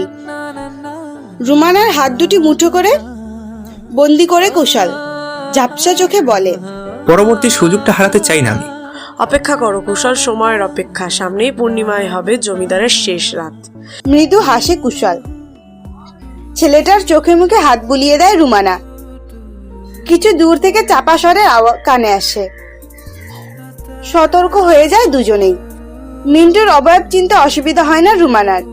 সে বুঝতে পারে না এই গভীর রাতে মিন্টু কোথায় যাচ্ছে। কুশল আর রুমানা মিন্টুর পিছু নেয়। প্রথমে ভেবেছিল মিন্টু হয়তো বোনের বাসাতে যাচ্ছে, কিন্তু না, রুমানার ঘরের দিকে এগোচ্ছে। বুকের ভিতর হু হু করে ওঠে রুমানার। একা মেয়েকে ফেলে যাও উচিত হয়নি। রুমানা বলে, তুমি বাইরেই থাকো কুশল, আমি ঘরে যাচ্ছি। মেয়েটা জেগে গেলে নাকি তাও চাও না? কিন্তু মামুনি, আমি আবার আসবো। বাড়ির পেছনের জঙ্গলে যায় কুশল। ঘরে প্রবেশ করে রুমানা। গভীর ঘুমে আচ্ছন্ন দীপ্তি। হবে নাই কেন? ঘুমের ওষুধ দিয়েছেন কি না, তবুও ভয় কাজ করে।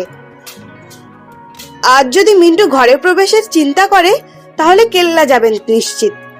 ঘরের দরজার কাছে ছুরি নিয়ে বসে থাকে রুমানা। যেই ভাবে সেই কাজ। মিন্টু ঘরে প্রবেশের চেষ্টা চালায়। দীপ্তির কথা মনে হতেই পিছিয়ে যায় রুমানা। ঘর থেকে বেরিয়ে যায় রান্নাঘরের দিকে। মিন্টু কিছু একটা বুঝতে পারে। বহুদিন ধরে রুমানার প্রতি বাজে দৃষ্টি তার। রান্নাঘরের দিকে এগোতেই পেছন থেকে ছুরি মেরে দেয় রুমানা। চোখে মুখে ছিটকে রক্ত আসে। মিন্টুর মুখ থেকে গঙ্গানির আওয়াজ আসে। পা দিয়ে পিষে ধরে মিন্টুর মুখ। মিনিট খানেক পর মিন্টু থেমে যায়, অর্থাৎ মারা গেছে। তৃপ্তি হাসেন রুমানা। এমন জানোয়ারদের বেঁচে থাকার অধিকার নেই। ব্যস্ত পায়ে ছুটে আসে কুশল। চাপা কণ্ঠে বলে, মামুনি, এটা কি করলে? একে ফেলে দেওয়ার ব্যবস্থা করো কুশল। কিন্তু দামিনী আমি, আর তুমি আমার আমানত। আমি থাকতে তোমার হাত নোংরা করতে দিব না। আর কথা বাড়ায় না কুশল। মিন্টুকে টেনে নিয়ে যায় ডোবার ধারে। ডোবাতে স্রোত প্রচুর। তাছাড়া ময়লা আবর্জনের স্তূপ এখানে। আগামী 7 দিনেও কেউ খুঁজে পাবে না মিন্টুকে ফেলে দেয় কুশল। উঠানে এসে দেখে সমস্ত রক্তের চিহ্ন মুছে ফেলেছেন রুমানা। কুশলের দিকে তাকিয়ে বলে, ভয় পেও না কুশল, এটা আমার প্রথম খুন নয়। আগেও আমি 2টো খুন করেছি। সেটার জন্য অনুমতি ছিল মামুনি। মহলকে রক্ষা করাটা প্রতিটা সদস্যের দায়িত্ব ছিল, কিন্তু এবার ভুলে যাও এসব। কথা বলে না দুজনের কেউই। হাত মুখ ধুয়ে নেয়। পরপর কয়েকবার মুখে পানির ঝাপটা দেয় কুশল। রুমানাকে যত দেখে ততই অবাক হয় ছেলেটা। একমাত্র জমিদার আনন্দকে ভয় পায় না রুমানা। সেই নিকৃষ্টতম জানোয়ারের আচরণ এতটাই মারাত্মক যে এখনো গায়ে কাটা দেয়। মোরগের ডাকে ঘুম ভাঙে দীপ্তির। সন্ধ্যাবেলায় গভীর ঘুমে আচ্ছন্ন হয়ে পড়েছিল সে। রুমানাকে নামাজ শেষ করতে দেখে উঠে পড়ে। অজু করে নিজেও নামাজ আদায় করে। আজকাল বড্ড ঘুম পাচ্ছে তার। সন্ধ্যা রাতে ঘুমিয়ে পড়ে। সামনে ফাইনাল পরীক্ষা। রুমানা রান্নাঘরে চলে যান। হাত মুখ ধুয়ে পড়তে বসে দীপ্তি। আধ ঘন্টা পর খাবার নিয়ে আসেন রুমানা।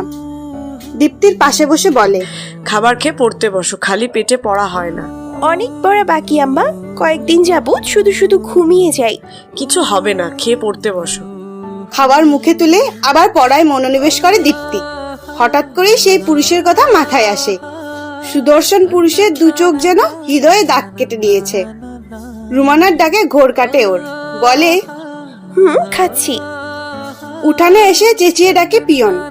সাইকেলের হর্ন কানে আসতেই ছুটে যায় দীপ্তি। বলে, কিসের চিঠি এসেছে চাচা? মিনতি ম্যাডামের বাসা থেকে চিঠি আসছে। ম্যাডামের বাসা থেকে চিঠি? চোখ চকচক করে ওঠে দীপ্তির। ঘোমটা টানে এগিয়ে আসেন রুমানা। দীপ্তির মুখোমুখি হয়ে বললেন, কে পাঠালো চিঠি? মিনতি ম্যাডামের বাসা থেকে। চিঠি মেলে দীপ্তি। পুরো চিঠিটা পড়ে যেন স্তব্ধ হয়ে যায়। দু চোখে কার্নিশ জমে যায় পানি। কেঁদে ওঠে মেয়েটা। হঠাৎ করেই দীপ্তির কান্নার কারণ বুঝতে পারেন না রুমানা। ব্যগ্র হয়ে বলে, কি হয়েছে? মিনতি ম্যাডাম আর নেই আম্মা। ওনার সাথে সাথে আমার দেওয়ার স্বপ্নও শেষ হয়ে গেল। এখন তুই স্কুল থেকে অনুদানও দিচ্ছে না আমায়। আমি কি করে তোমার স্বপ্ন পূরণ করবো আম্মা? মাটি আত্রে কান্না করে দীপ্তি, যেন সমস্ত সুখের মাঝে দুঃখগুলো গলায় এসে গেছে। রুমানার হাত ধরে ক্রন্দনরত অবস্থাতেই বলে, আমি তোমার স্বপ্ন পূরণ করতে পারলাম না আম্মা। আমি বড় অফিসার হতে পারলাম না আর। শান্ত হ আম্মা, কিচ্ছু হয়নি। আমি তোকে পড়াবো, তোকে অনেক বড় অফিসার বানাবো। এত টাকা পাবে কোথায় আম্মা? উত্তর করতে পারে না রুমানা। হু হু করে কেঁদে ওঠে তার মন। দীপ্তির মাথায় হাত বুলাতে বুলাতে চোখ বন্ধ করে। সন্ধ্যাবেলায় কুশাল এসে হাজির। কাঁদতে কাঁদতে ঘুমিয়ে পড়েছে দীপ্তি। সারাদিন আজ কান্না করেছে। রুমানা বলে, শেষমেশ আমি হেরে গেলাম কুশল। ভেবেছিলাম মেয়েটাকে নিজের সামর্থ্য দিয়ে অফিসার করে গড়ে তুলবো শক্তভাবে। পারলাম না আমি। ওর জন্য যে সুযোগ ছিল সেটাও শেষ হয়ে গেল। চিন্তা করছো কেন মামুনি? আমি তো অনেক আগেই বলেছি দীপ্তির পড়াশোনার খরচ আমি দিই, কিন্তু তুমি কোনো কথাই শুনলে না। হেরে গেলাম আমি। ছেলের উপর ভরসা রাখো মামুনি। আমি যদি হই তোমার আমানত, তবে তোমার প্রতিও আমার কর্তব্য আছে। কি আছে না? কথা বলে না রুমানা। এবার আর উপায় নেই, কুশালের থেকে সাহায্য গ্রহণ করতেই হবে। রজনী দীর্ঘ হয়, সাথে গাঢ় হয় দীর্ঘশ্বাস। রুমানার মন কাঁদে। নিজের স্বপ্নগুলো দীপ্তির মাঝে দেখেছে সে। দীপ্তিকে গড়ে তোলার স্বপ্নই তো কাটলো প্রায় 2 বছর। দীপ্তির পাশে বসে আছে কুশল। মেয়েটার নাম শুনেছে বহুবার, তবে দেখা হয়নি কখনো। আগ্রহ হয়নি। পরিকল্পনা ছিল একটাই, জমিদার আনন্দ পাঠানকে শেষ করে দেওয়া। প্রতিশোধের আগুনেই তো বেড়ে উঠেছে ছেলেটা। গুনে গুনে 23 বছরে পা দিল আজ। গরম গরম পিঠা নিয়ে হাজির রুমানা। কুশলের দিকে বাড়িয়ে বলে, এর থেকে বেশি আয়োজন করতে পারলাম না তোমার জন্য। সকালের খাবারটা পুরো দিনটাকেই মাটি করে দিয়েছে। তোমার মেয়ে উঠে যাবে মামুনি। ঔষধ দিয়ে অজ্ঞান করে রেখেছি। সামনে তোর পরীক্ষা। ভাবছি পরীক্ষার পর পুরো সত্যিটা জানাবো ওকে। প্রচন্ড ভীতু প্রকৃতির। তবে জানিস কি হয়েছে? একটা ছোট্ট বাচ্চা মেয়েকে ধরে নিয়ে এসেছিল মন্টু। সেটা দেখতে পেয়ে ওর মাথা ফাটিয়ে দিয়েছে। সে কি কথা? তাহলে ভীতু কি করে হলো? ভীতুই বটে। আসলে আমি তো কখনো মায়ের মতো ভালোবাসিনি ওকে, কিংবা ওর আব্বার আদরটুকুও পাইনি। যেদিন ওর আব্বা ওর বিয়ে ঠিক করলো, সেদিন যেন আমি ওর মাঝে আমাকে দেখতে পেয়েছিলাম। যদিও আমাদের প্রেক্ষাপট ভিন্ন, তবে খুব মায়া ধরেছিল। তাই তো সমস্ত কিছু ভুলে ওকে নিজের করে নিয়েছি। যদিও এটা কিছুটা স্বার্থপরতাই বটে, তবে সত্যিই আমি ওকে ভালোবাসি। রুমানার কথায় হাসে কুশল। পিঠা মুখে দিয়ে বলে, তোমার হাতের রান্না বরাবরই ভালো, আর পিঠে তো লাজবাব। কৃতার্থ হলাম জনাব। দুজনেই হেসে ওঠে। রুমানার সাথে খুশ গল্প করে কুশাল, সাথে আর চোখে তাকায় দীপ্তির দিকে। কেন যেন প্রচন্ড আকর্ষণ পাচ্ছে। এই আকর্ষণকে কি নামে ডাকবে কুশাল? কয়েকদিন পরে দীপ্তির পরীক্ষা। আজকাল স্কুল থেকে প্রচন্ড চাপ দেওয়া হচ্ছে। সাধারণ আজপাড়া গ্রামকে এগিয়ে নেওয়ার লক্ষ্যই তো শিক্ষা প্রতিষ্ঠান গড়া। দীপ্তি যেন পড়াশোনাকে আগলে ধরেছে। যদিও কিছুদিনের জন্য ভেঙে পড়েছিল, তবে এখন মোটামুটি পরীক্ষার জন্য প্রস্তুতি গ্রহণ করেছে মেয়েটা। পড়াশোনা নিয়ে এতটা ব্যস্ত সময় এখনো কাটেনি ওর। অবশ্য রুমানার একদিকে বেশ সুবিধা হয়েছে, পরীক্ষার কেন্দ্র এই এলাকাতেই। কুশালের সাথে পরামর্শ করা যাবে খুব সহজেই। খুব দ্রুত এগিয়ে আসছে জমিদারের মৃত্যুর দিন। পৈশাচিক হাসে রুমানা। ব্যাগ গুছিয়ে স্কুলে যায় দীপ্তি। পুরো পড়া কমপ্লিট হয়নি এখনো। বই নিয়ে পড়তে পড়তে হেঁটে যায় দীপ্তি। এমনিতেই মাতব্বরের চাপে স্কুলে বেশ ভেজাল যাচ্ছে ওর। তাছাড়া স্কুলে কারোর সাথে ভালো সম্পর্ক নেই বললে অবশ্য ভুল হবে দীপ্তির। কেউ দেখতে পায় না। এর দুটি কারণ, অধিক সুন্দরী ও পড়াশোনায় মেধাবী। হঠাৎ কারো গায়ের সাথে ধাক্কা লেগে পড়ে যায় দীপ্তি। তেলে বেগুনে জ্বলে উঠে বলে, আশ্চর্য! দুঃখিত। বই উঠিয়ে কণ্ঠধারী উত্তম মানবের দিকে নেত্রপল্লব মেলে তাকায় দীপ্তি। প্রেমিক পুরুষকে দেখতে পেয়ে চোখ যেন থমকে যায়। এই তো সেই চিত্রের সেই পুরুষ। আদৌ কি এটা বাস্তব? হ্যালো। হকচকিয়ে ওঠে দীপ্তি। দুটো ঢোক গিলে সরু চোখে তাকায়। কুশলের থেকে যেন চোখ সরেই না। হেসে হাত বাড়িয়ে দেয় কুশল, বলে, আমি কুশল, তুমি? তৎক্ষণাৎ উত্তর করে না দীপ্তি। হঠাৎ করে দীপ্তির হাত ধরে কুশল। আকাশে বিদ্যুৎ চমকানোর মতনই চমকে যায় দীপ্তি। কুশলের হাসি মাখা মুখের সাথে গাঢ় দৃষ্টিতে লজ্জা পায় সে। মাথা নুইয়ে ফেলে। অবাক হয় কুশল, বলে, তোমার নাম? দীপ্তি। ওয়াও, স্কুলে যাচ্ছিলে? হ্যাঁ। দুষ্টু বুদ্ধি চাপে কুশলের মাথায়। কিছুটা এগিয়ে আসে দীপ্তির কাছে। দুই বেনুনিতে আচমকা টাং মেরে চলে যায়। প্রচন্ড অবাক হয়ে তাকায় দীপ্তি। একটু আগের ঘটনার সাথে কখনোই পরিচিত নয় সে। কেন যে রাগ হয়? প্রিয় পুরুষকে গালি দিতেও ভুলে হয় না ওর। তারপরই এগিয়ে যায় নিজ পথে। মাঝপথে এসে থমকে যায় দীপ্তির পা। হঠাৎই মনে হয় কুশল কি বাস্তব নাকি ভ্রম। সমস্ত কিছু ফেলে ছুটে আসে দীপ্তি। কুশলের সাথে যেখানে দেখা হয়েছিল ঠিক সেইখানেই আসে। তবে কাউকেই দেখতে পায় না। দু চোখ ঘুরপাক খায় বারংবার। মন থেকে চায় সে সুদর্শন পুরুষটাকে আবার তার সামনে আসুক, আর সে দু নয়ন দেখুক তার প্রেমিক পুরুষকে। তবে সে ইচ্ছা যে পূরণ হয় না। থমথমে মুখ নিয়ে এগিয়ে যায় দীপ্তি। প্রশ্ন একটাই, কুশলের নামে কি আছে নাকি নেই? স্কুলের বেল পড়ে গেছে, সেজন্য কান ধরে দাঁড় করানো হয় দীপ্তিকে। এই প্রথম কান ধরতে হলো তাকে। তবে তাতে কোনো রকম বিরক্তি নেই ওর মুখে। সে মক্ত তার প্রেমিক পুরুষকে নিয়ে। প্রিয় মানুষটি আদেও কি এসেছিল তার কাছে? জমিদার মহল থেকে কি করেই বা আসবে ছেলেটা? উত্তর খুঁজে পায় না দীপ্তি। স্যারের ব্যথাঘাতে ধ্যান ফিরে মেটার। ডান হাতের কবজিতে হাত বুলাতে বুলাতে বলে, জি স্যার। একেই তো লেট করে এসেছো। এখন এতবার ডাকলাম, কোনো উত্তর নেই। এটা কিরকম মস্করা হচ্ছে? Sorry sir. নেহাতি তুমি নাম করা স্টুডেন্ট, না হলে তোমাকে আমার ক্লাসে এলাও করতাম না। যাও সিটে গিয়ে বসো। সম্মতি পেয়ে ছুটে যায় দীপ্তি। ক্লাসের অধিক সংখ্যক মেয়ে ওকে নিয়ে হাসাহাসি শুরু করেছে। সেসব পাত্তা দেয় না ও। ক্লাস শেষে বেরিয়ে আসে। সন্ধ্যার পূর্বে বাড়ি যেতে হবে। ক্লাস শেষে ফের ক্লাস করা যেটা বাঁচা মারা এক করে দিয়েছে। দুখানা তলবার নিয়ে হাজির হয়েছে কুশল। বেশ যত্ন তৈরি করেছে এসব। অবশ্য এটা তার পিতার তৈরি তলবার। তবে আফসোস একটাই, এই তলবার ব্যবহার ঘটেনি। নিজেকে রক্ষা করতে এই তলবার কোনো রকম সাহায্য করেনি, বরং দুষ্কৃতীর হাতে প্রাণ দিতে হয়েছে। পিতার প্রিয় তলবারের হাত বুলায় কুশল। ধারালো অংশ স্পর্শ করায় কুশলের হাত কিছু অংশ কেটে যায়, অর্থাৎ রক্ত বের হয় না। তবে উপরের অংশ কেটে যায়। একটু একটু জ্বালা অনুভব হয়। তবে সে জ্বালা এক যুগ জমিয়ে রাখা জ্বালার কাছে কিচ্ছু নয়। খাবারটা খেয়ে নাও। খাইয়ে দাও মাম্মা। আমার অনেক কাজ আছে বাবা। তাহলে পরে খাইয়ে দাও। অদ্ভুত তুমি, এখনো ছোটবেলার মতো করছো। আগের মতোই তেজি আর এক কথার মানুষ। বিগলিত হাসে কুশল। রুমানার হাতে খাবার খায়। ছোট থেকেই অভ্যাস রুমানার হাতে খাবার খাওয়া।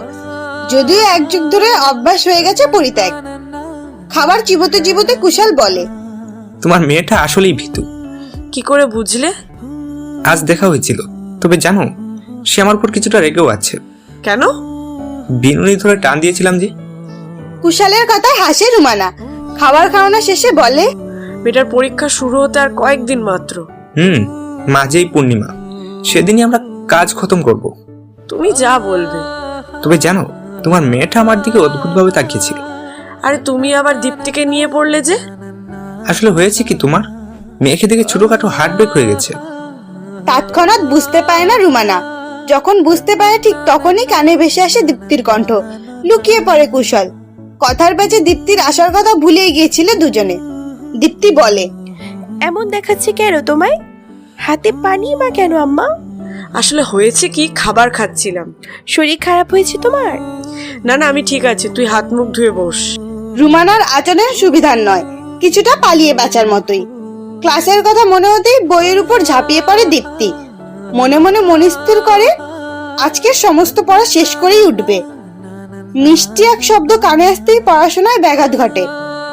এত সুন্দর মিষ্টি সুর কখনো শোনা হয়নি। গিটারের শব্দ যেন বুকে তীর গেঁথা দেওয়ার মতোই। সুরের উৎপত্তি খুঁজতে খুঁজতে বাগানে চলে আসেও। বিশাল বাগান জুড়ে বড় বড় গাছ, সাথে রয়েছে জঙ্গলের এক বিশাল স্তর। পোকামাকড় সবকিছু ভুলে ছুটে যায় দীপ্তি, তবে মূল উৎপত্তি খুঁজে পায় না। হঠাৎ করে হাঁচকা টানে দুপা পিছিয়ে যায় দীপ্তি। একদম কুশালের বুকে ঠেকে ওর পিঠ। ভয়ের তো কণ্ঠে বলে, কে? আমি কুশল। সুদর্শন পুরুষ আপনি। মুখ দিয়ে অনাকাঙ্ক্ষিত শব্দ উচ্চারণ করে ফেলে মেয়েটা। কিছুটা নিয়ে যায়, কানের কাছে মুখ নিয়ে ফিসফিস করে বলে, সুদর্শন পুরুষ?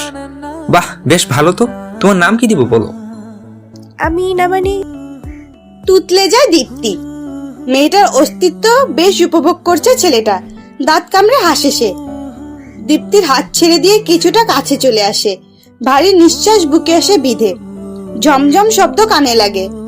ভ্রু কুচকে ফেলে দীপ্তি, হাসে কুশল। নিচু হয়ে দীপ্তির পা স্পর্শ করে। বজ্র বিস্ফোরিত হলো যেমন ঝটকা লাগে, তদ্রূপ ঝটকা লাগে দীপ্তির। বিস্ময় নিয়ে বলে, কি করছেন কি? কথা নয়। পায়ে বেশ যত্ন নিয়ে পায়েল পরিয়ে দেয় কুশল, সাথে চুমু খায় দীপ্তির পায়ে। কুশলের উষ্ণ ঠোঁটের স্পর্শে লজ্জা পায় মেয়েটা। সব কেমন অদ্ভুত লাগে। এই অনুভূতি অপরিচিত, বড্ড অপরিচিত। বন্ধুরা, কিছু টেকনিক্যাল সমস্যার কারণে এই গল্পের বাকি অংশ স্বচ্ছনীল ভ্লগস চ্যানেলে দেওয়া হবে।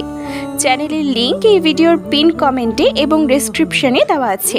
গল্পটি সবার আগে পেতে চ্যানেলটি সাবস্ক্রাইব করে বন্ধু হয়ে আমাদের সাথেই থাকুন। ধন্যবাদ।